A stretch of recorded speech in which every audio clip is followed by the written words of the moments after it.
If you are looking for how to insert any picture or image in a shape in PPT slide like this one, so keep watching.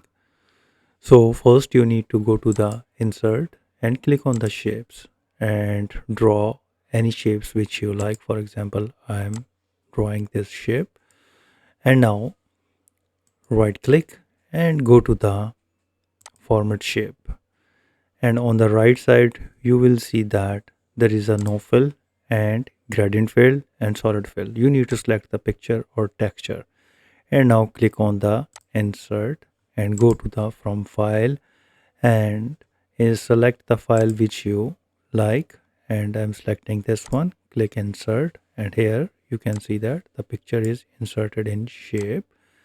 And if you want to remove the outer lines, then head to the line and select no line, and here you can see that the outline has been removed.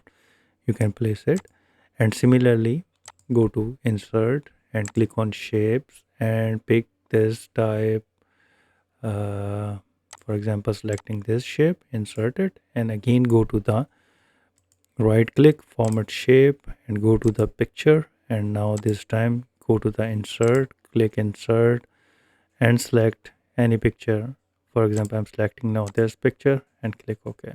So this way you can insert any picture or image in a shape in PPT slide, and I hope you understand how you can do that. If you think this video is helpful, please support my channel. Thanks for watching.